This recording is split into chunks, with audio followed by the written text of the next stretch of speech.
کیا تھا. آپ یاد رکھیں کہ امام خمینی اس وقت اس دنیا میں عدالت کا پرچم بلند کیا تھا جب دنیا دو سپر طاقتوں کے خون آلود پنجوں میں جکڑی ہوئی تھی. آپ کو یاد ہوگا اس وقت روس بھی سپر پاور تھا اور آج کا یہ سپر پاور امریکہ بھی موجود تھا، لیکن حضرت امام خمینی نے روحی وارواح العالمین لہ الفدا، میری ہزار جان امام خمینی کی روح کے لیے فدا ہو. انہوں نے دنیا کو اسلام کا وہ روشن اور عادلانہ نظام متعارف فرمایا. ذرا ایک مرتبہ ان کی روح کی بلندی کے لیے صلوات پڑھے.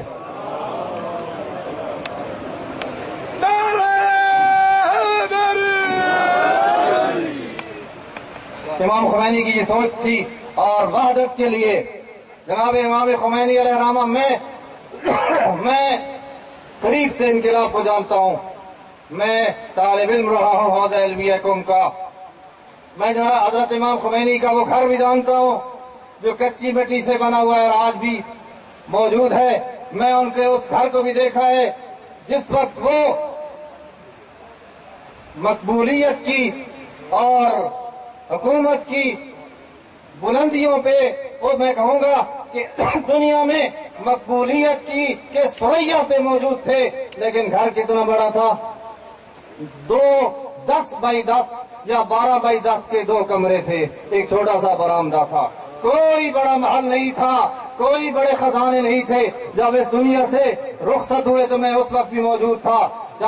جب دیکھا اور تاریخ نے دیکھا کہ وہ خمینی جو کروڑوں انسانوں کے دلوں پر حکومت کرتا ہے، اس کے بینک بیلنس میں 1 پائی پیسہ بھی نہیں موجود تھا.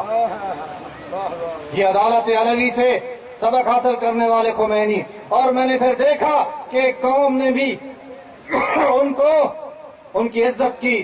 میں ان کے جنازے میں بھی شریک تھا اور الحمدللہ مجھے یہ سعادت نصیب ہوئی. 1 کروڑ 17 لاکھ اور کچھ 100 افراد بیک وقت ان کی نماز جنازہ میں موجود تھے. جو حساب کرنے والوں نے حساب کیا تھا. تو میں امام خمینی کی روح پر فتوح کو سلام کرتا ہوں اور ان کی فکر کو سلام کرتا ہوں کہ جنہوں نے کہا تھا کہ جو شیعہ اور سنی کا جھگڑا پیدا کرتا ہے وہ نہ شیعہ ہے نہ سنی ہے بلکہ وہ دشمن اسلام ہے.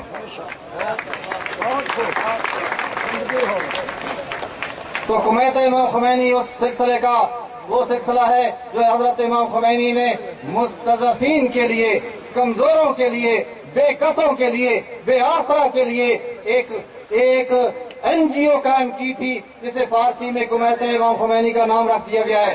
وہ NGO آج دنیا میں غریبوں اور مسکینوں کی ضرورت کو اور ان کے حالات کو مد نظر رکھتے ہوئے فیصلہ کرتی ہے. آخری بات میں کہوں میں شکریہ ادا کرتا ہوں.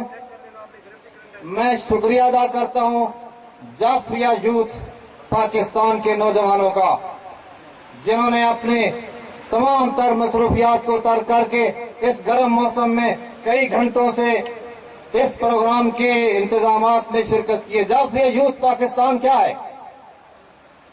میرے تعارف سے بتایا گیا ہے کہ شیعہ علماء کونسل پاکستان کی پنجاب کی ذمہ داریاں میرے پاس ہیں.